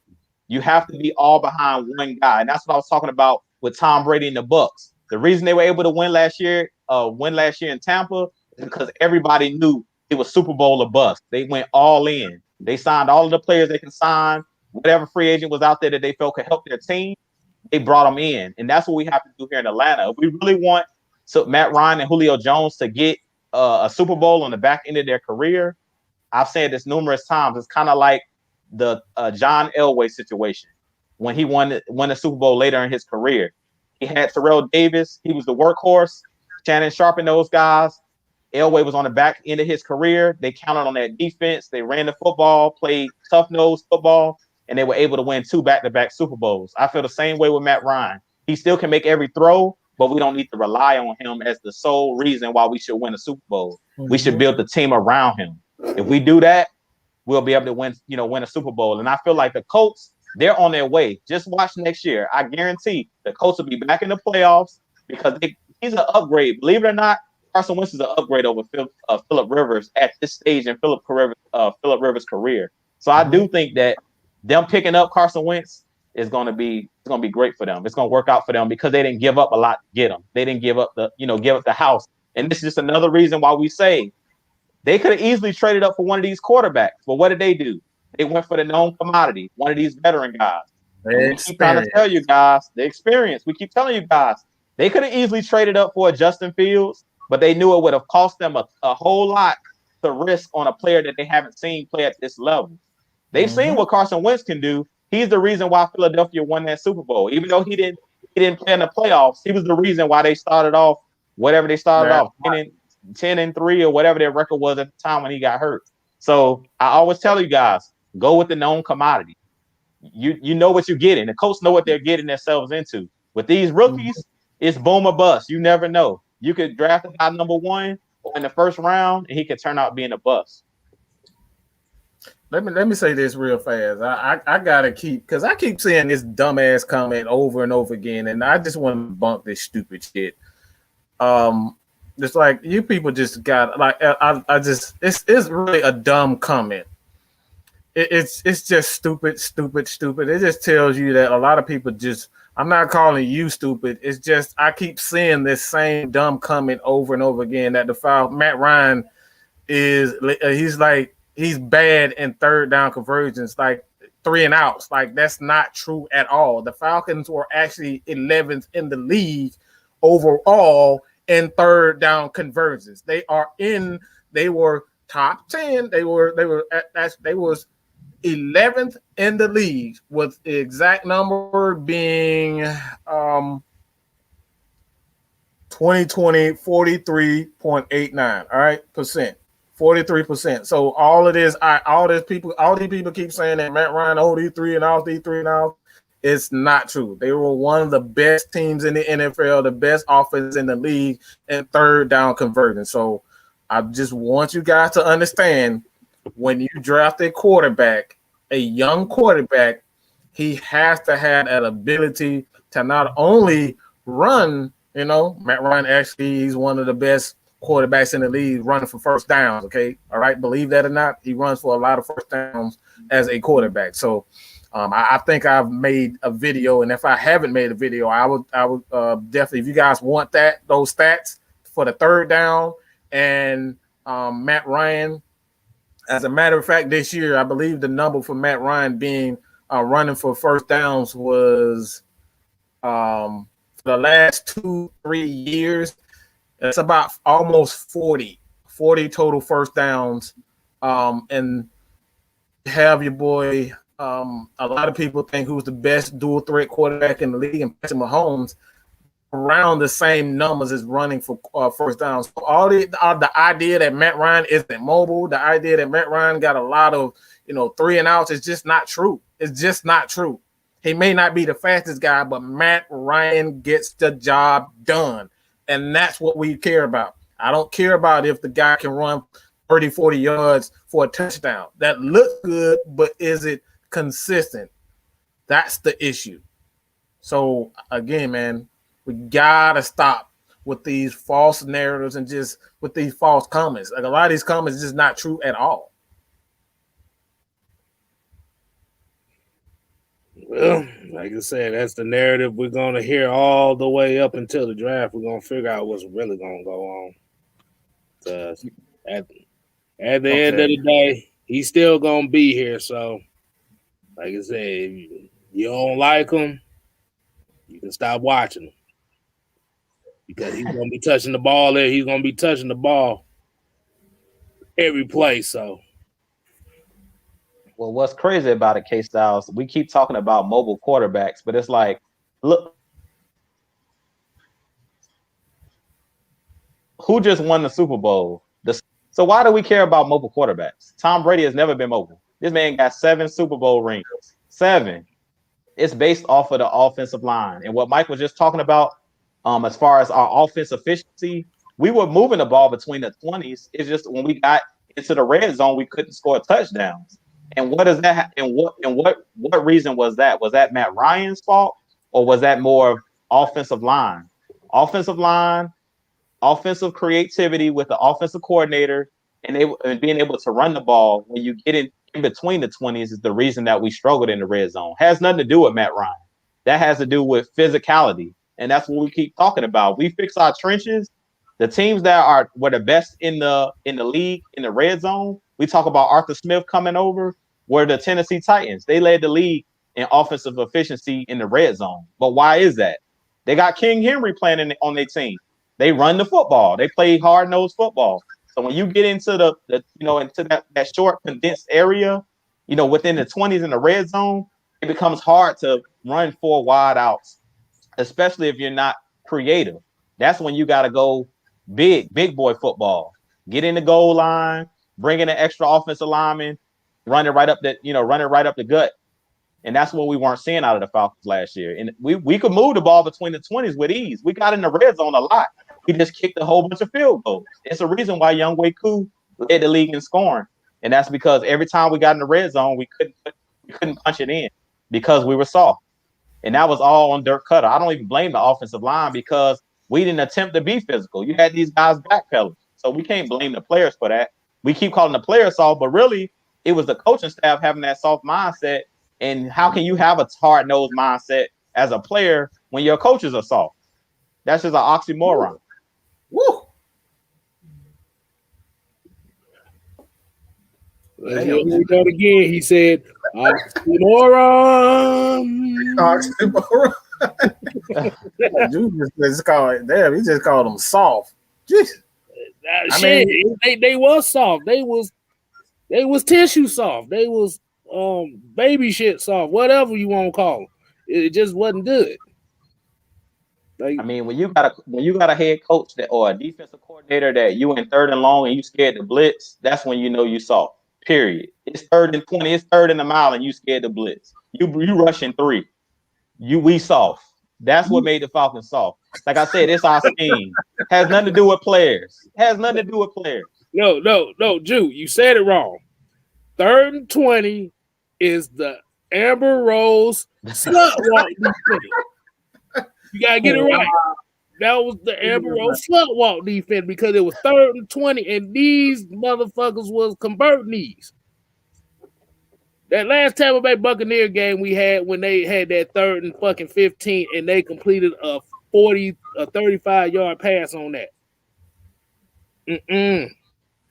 Damn that. I'd rather blitz your ass and make you beat me with the throw, not give you everything. That's it. And that's culture. That's what we're talking about. That's the culture that Dan Quinn and that coaching staff built. That's why I say with Dean Pease, I guarantee you on 3rd and long, even 3rd and short, I guarantee you don't see us playing soft man zone coverage. I guarantee what did he say in his press conference when he first came in? I'm blitzing from everywhere. You ain't gonna know where I'm blitzing from. I'm blitzing from everywhere. That shows you right there. Aggression. I'm coming in, we're gonna be aggressive. And we telling you straight up, you can't get comfortable. Whoever that quarterback is, we coming for you. Mm-hmm. Yes, you must set the tone. Absolutely. That's the only way you're gonna win. You have to set a standard. You have to set a mentality. Like I said, if you set a mentality of, well, we coming for you, I don't give a damn what you throwing at us. You gonna beat us. We not gonna let you. Like I said, we ain't gonna give you a chance. You're going to have to earn it. That's pretty much what it comes down to, man. Absolutely. All right, people. It's that time to go ahead and get some fans on here. We haven't done this since the season, actually. So we're going to give some fans a couple of opportunities. We'll probably give it about the last 20 minutes or so. Just let them come on and give us their opinions about what's going on with the state of the Falcons franchise and who do y'all think is going to be picking up in the draft. Let's be respectful. I will cut you off real quick, and you don't have to be a Falcons fan either. We've been having some all types of fans from different teams, so you don't have to be a Falcons fan. And if you don't even want to talk about the Falcons, but your own team, I'm open to that as well. So we're going to go ahead and drop the stream. You can come on here with the panel, just like us, and say your piece. Hold on, let me sit that in the chat. So I'm only limited to a couple of people, so not everybody gonna be able to get on here. Okay, it's a lot of y'all in here. So, but come on and speak. If you have some earpieces, though, be careful. If it's Bluetooth headphones, it might get some feedback. So if I tell you in the private chat that you sound bad, I'm cutting you down. Okay.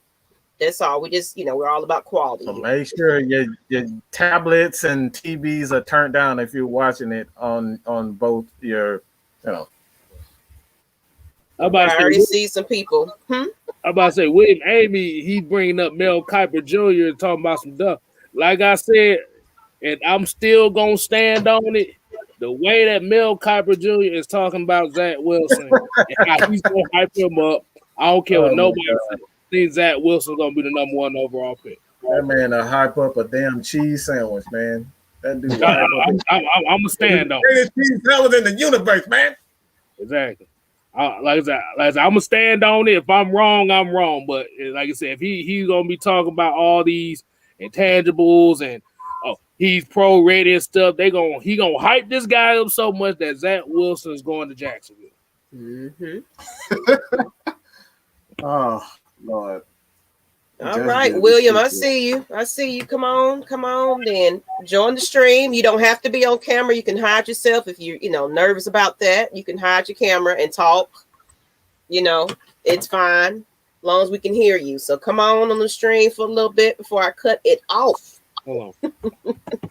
This is your opportunity. You've been asking for it. Fan Who's the first one up? Fan appreciation. Ooh, yeah. Bring your asses on. Come on over to my place and talk Come your on, let's go.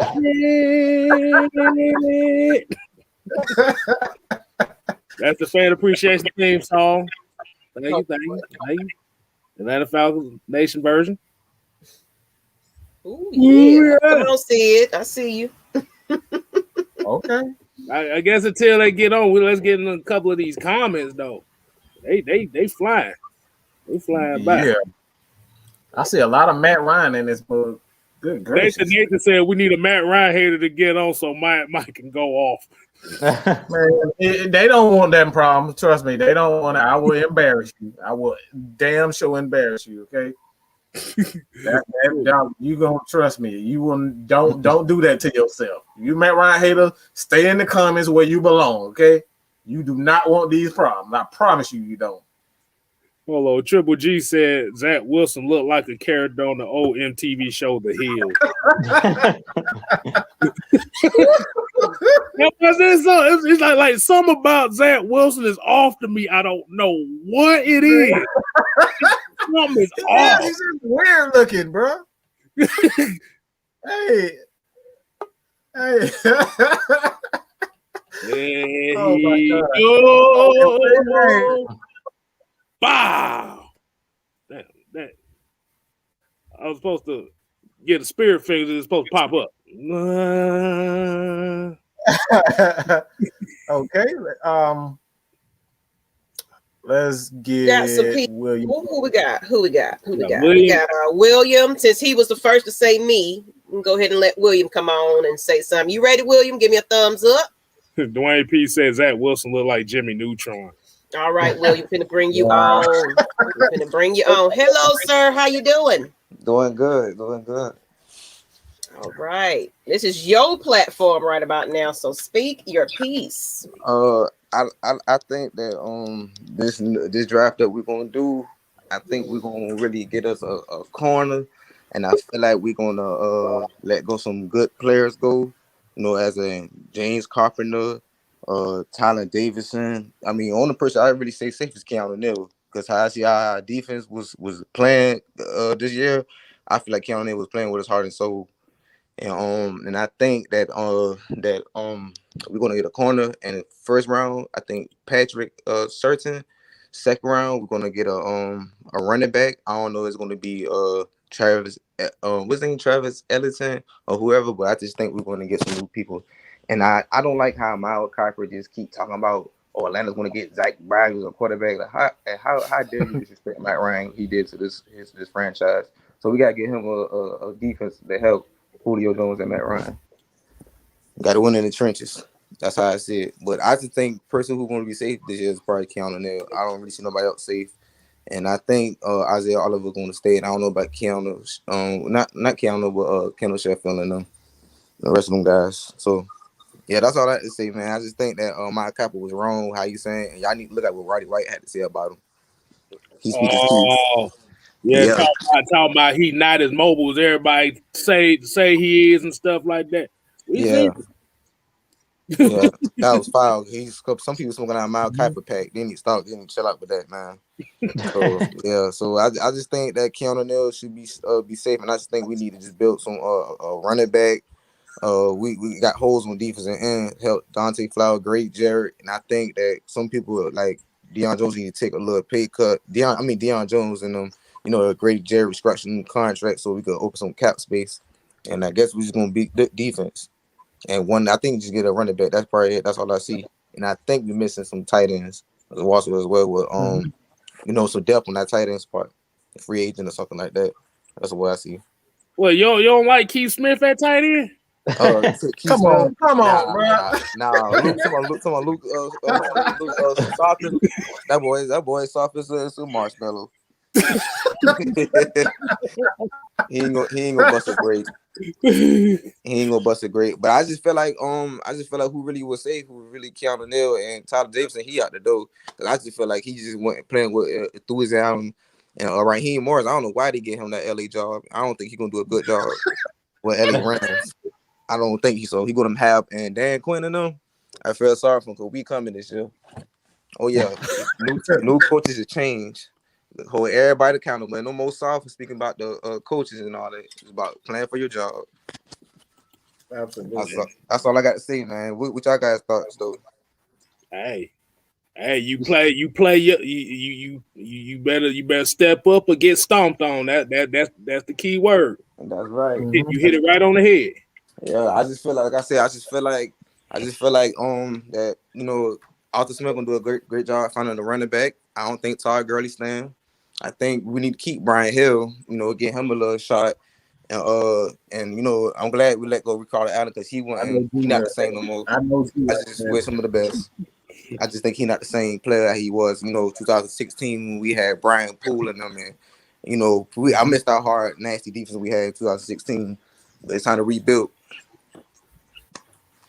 It sounds like you need to be our GM. You said Brian Hill. I was like, okay. You sound like you need to be the GM, dog. I like what you're saying. I think everything you said was right on point. Cornerback, running back. I think everything you said was on point. Keanu Neal, I think he's still gonna be around. He's the only guy safe. Everything you said was right on point, man. It sounds like you need to be the GM. Hey, because Terry Fournette not playing. I don't think he's playing, man. I think some of these players will be the only person gonna be safe is probably Kendall Sheffield, Isaiah Oliver, and Keanu Neal. I think that's the three players probably gonna be safe. But everybody like Alex Mack, James Carpenter, Tyler Davidson, they gone. They gone. Luke Stocker gone. All right, William. I definitely want to get Desmond some chance to get on as well. Okay. So I'm gonna get him on as well. Thank you. I appreciate you coming on, man. All right. All right. So we're gonna get Desmond next, and then John is afterwards. So let's get Desmond. And what's up, okay, Styles? Hey, I was about to say I actually have the perfect sound to describe Ricardo Allen. This is how he was. Oh my God. Hold on, here you go. Just listen. No, man, stop. Don't do that. Hey, go ahead. Hey, go ahead. Man, I've been playing that whole scroll down up. Come on, man. Stop, man. Stop, man. That was Ricardo Allen right there. That's what I got. Well, go ahead, Desmond. What's going on? What's going on? How you doing? Yo, what's up, everybody? I'm gonna keep it short. But basically, how I see it is, we trade back for Sewell, like they'll trade back, acquire picks, and just basically go defense. Running back, I don't think we should go, first round, maybe even not even the second round, because it's a good value in the third, fourth round, like Kenny Gainwell. And you got the guy Kevin Marks from University of Buffalo. But me, I just want to see defense. That's our thing. And defense, go defense. That's all I want to see for real, man. Because I'm a defensive player, and that's all I pretty much want to see. So that's my take on it. But yeah, y'all enjoy the show, man. I got to get the kids to bed. Thank you. I appreciate you. Thank you, man. That was short and sweet. Hey, that's how you got to get it sometimes. Hey, you right? That's right down K-Style Alley, man. Short and sweet, man. Exactly. Sometimes folks ain't gonna want listen. They want that short. Like, some people's attention span ain't the greatest. But... All right, we got John Kelly. You ready? All right, let's get them on. You know what? You the only one left. So hey. So how are y'all doing? How you doing? I'm doing great. Like, this is coming from a Saints fan. I really love what y'all do, and and y'all are one of the few Falcons fans I won't troll or not plan on, at least. But the thing I want to get into today is, like, I know why the Saints are in this cap situation is because they put themselves in it, overpaying guys like, I'm just going to say, Slant Boy, Michael Thomas, Janoris Jenkins, who's getting burnt sideways to sideways, and then Taysom Hill, who's fumbling the ball. I mean, I just think they're better than this. I mean, you shouldn't pay a lot of money. Forget, no disrespect to Julio, but it's too risky to pay a receiver that much money. And he's number 2. Just letting you know. Plus, I mean, what teams really need to pay is like defensive coordinators and the coaches more. I mean, because it's easy to replace guys like Janoris Jenkins, but I mean, it's not easy to replace Julio, and I get that. But like, even when Julio was injured, I still thought the Falcons' offense was pretty good because if you watched them play the Bears, I mean, forget the outcome. You watched them play the Bears. They played really well in that game against a defense like them. So, I definitely think both teams have potential. Okay. And I like to hear, a fan's perspective from another team. And I've been hearing that y'all in cap space hell as well. So, yeah, man. I mean, I do think it'll be fine soon, but it lives rent free in my head. Yeah. Because it's not the cap space itself; it's the players who are getting paid that much money. Like Janoris Jenkins. What's that? Ask you a question. Sure. Well, about your quarterback situation. What are your thoughts on that? Because Breeze is leaving, right? Probably so. But here's the thing: I would even be fine with the 2 or 3 quarterback rotation guy. Like, I don't think Taysom Hill should be the guy at all. When he like runs or throws, he just seems off. But I'd be fine with keeping Jameis, but I'd also be fine with him walking. But here's the thing nobody's talking about. Even if like he's not a start, this guy I'm about to talk about is not a starter, I would be fine with Sean Payton developing a guy like Mitchell Trubisky or Cam Newton, who's a cheap contract. Like for a cheap money. Like I would love to see Sean Payton develop because I think that's what he does best. Yeah, he does do that best. I can say that. Of course, it's a rivalry, but I'll be real about that. He does do that best. So yeah. So I'll be interested to see what y'all gonna end up being, but y'all gonna be in the bottom of the totem pole. I'm just letting you know. That's fine. I mean, I'm prepared for a long season, but I'm still gonna enjoy the season because the passion for my team, I'm still gonna enjoy it. Like I totally get the trash talking stuff. Yeah. But the division is going to be fun to watch next year. Like I'm pumped for the NFC South. Like it's not talked about enough. It's not. We are pretty much the underdogs of all the divisions and things like that. So it'll be nice to see what we do on the South. These Tampa fans are really getting on my nerves. Trying to put up a billboard in New Orleans. I don't understand putting up a billboard in New Orleans. It's like New Orleans has owned them a lot, and they will continue to own them. Absolutely. Mike, you got some issues going on down there, sir. And I see William. Let me go ahead and get William on here too, since you want to join. If you don't mind, that's totally fine. William join as well. Mine as well. Sure. That's fine also. Yeah. I just feel like the Saints, y'all had a good year, but I know Drew Brees now. When the cliques up, it's just time for them to win the division. Because Tom Brady. Here's the thing. Here's the thing. Like I'm thankful. Like I didn't really watch the Saints as much like when Brees was in his prime. Like because I first got into him a couple years ago, and that was not because of their record. It's just their jerseys and their stuff. But I just think Drew Brees. Like I just think his injuries might get worse and his throwing will get harder because you need to throw downfield these days because football has changed. You need to throw down the field to win. Yeah. And Winston can do that, and heck, even Mitchell Trubisky or Cam Newton can do that. So I'd be fine with Sean Payton developing those guys. I think y'all need to get Cam Newton if I was y'all. Because his contract thing, like his contract seems kind of cheap. So I'd be fine with that.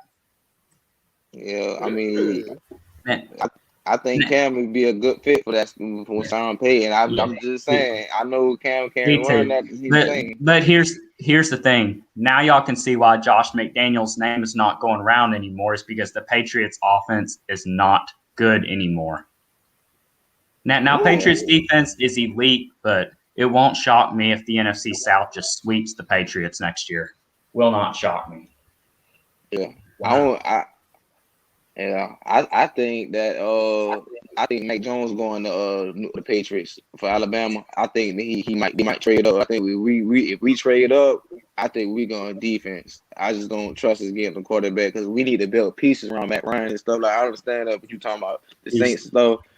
But yeah, but I just think that y'all getting a quarterback out of that. But speaking of the Falcons, like I do think they have good bit of depth offensively, and I know you've heard people say this a lot, but I think they should go after no linemen, except go after guys like Trey Smith out of Tennessee, O lineman from Georgia, like Alabama. Yeah. Don't get those Pac-12 crap unless it's maybe Penny Sewell, but I would take Trey Smith honestly from Tennessee.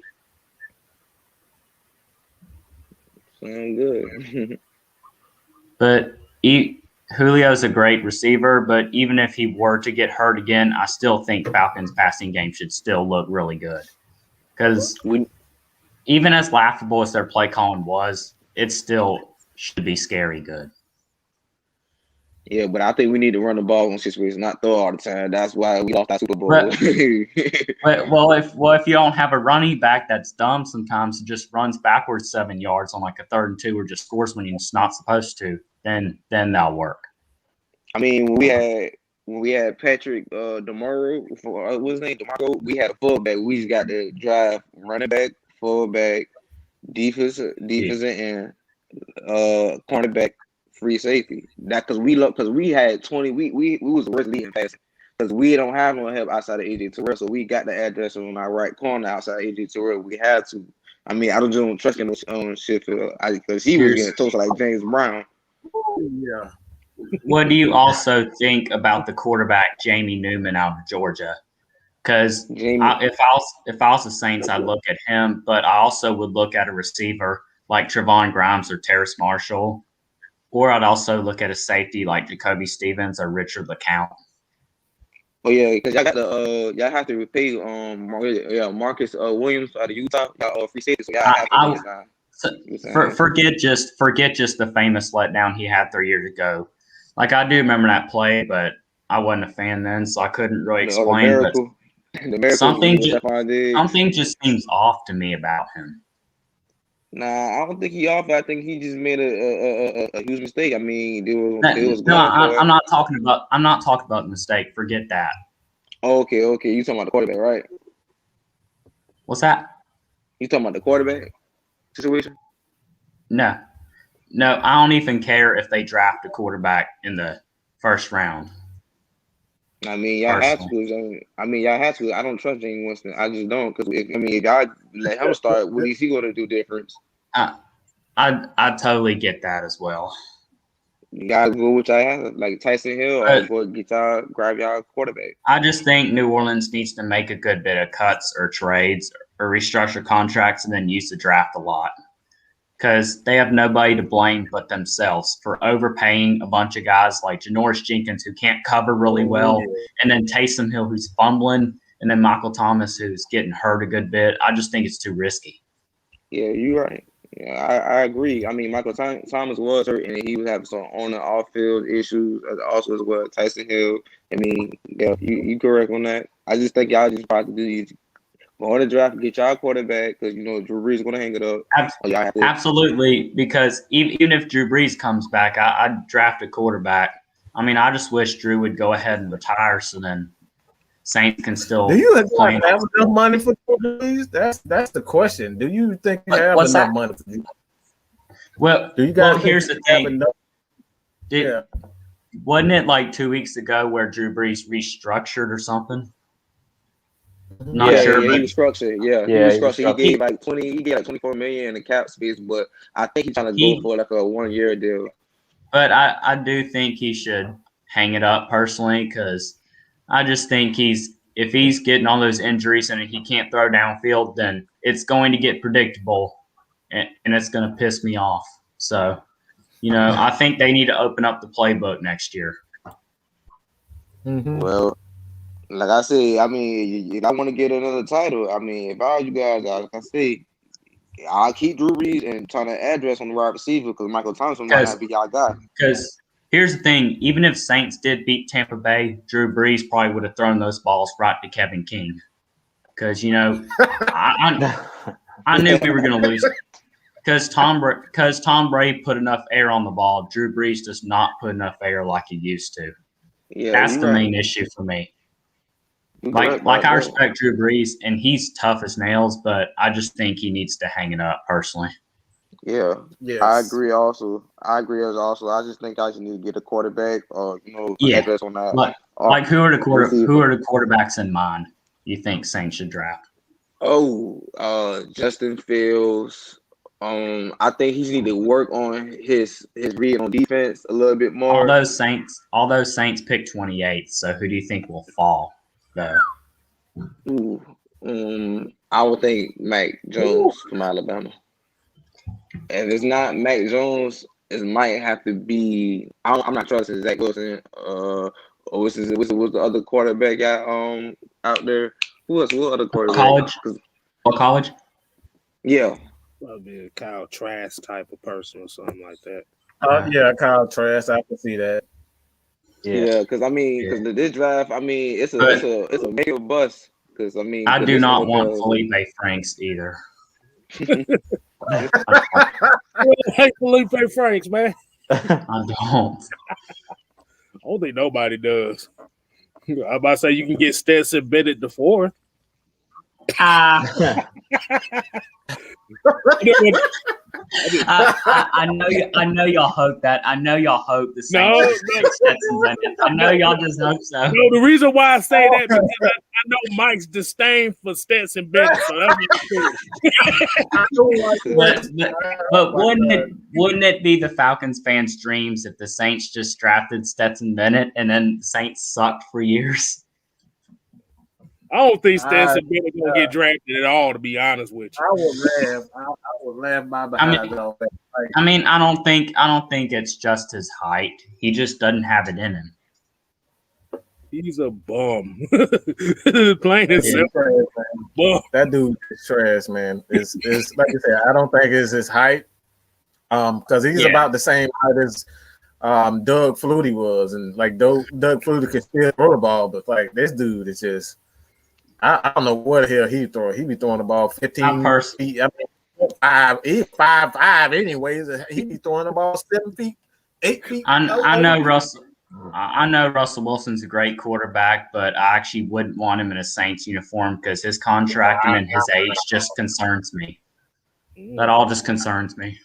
I agree. I agree with that. I would not want Russell Wilson on my team because of the injuries and the hit that he was, accrued. Yeah. Well, I'm glad you agree with me because one Saints fan I followed on Twitter, Chris Roggerlu, I made a comment that said, I don't want Russell Wilson or something. And then he retweeted that and said, April Fool's is not for another 2 months. So then I blocked him and then, embarrassed me on Twitter completely. So.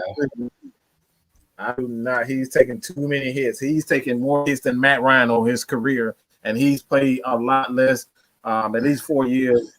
4 years in Matt. Less than that. People laugh at me for saying the Falcons need to draft O linemen, but that's just what they have to do. Except the question is, who are the linemen they need to draft? Get guys from the SEC, not from the Pac-12. Get guys like Trey Smith out of Tennessee, the #1 recruit like 3 years ago. Georgia linemen, Bama linemen like Landon Dickerson, Deontay Brown, Alex Leatherwood, and then just some of the big boys. Yeah, I like that because I think we just got a hole on the left guard spot. I really think like James Carpenter. I think Trey Smith is a guard, so I really think that would be a good fit. I hope they don't draft him, but I think that's the guy to go after. Yeah, because if this was Thomas Dimitrov, we'd be getting offensive linemen from DeVry University. Wait, LSU? Although LSU linemen aren't bad. They're a lot better than DeVry University and Everest Technical Institute. Yeah. Or whatever school Carson Wentz came from. I do not want any players from that. North Dakota State. North Dakota State. You don't want no North Dakota State guys.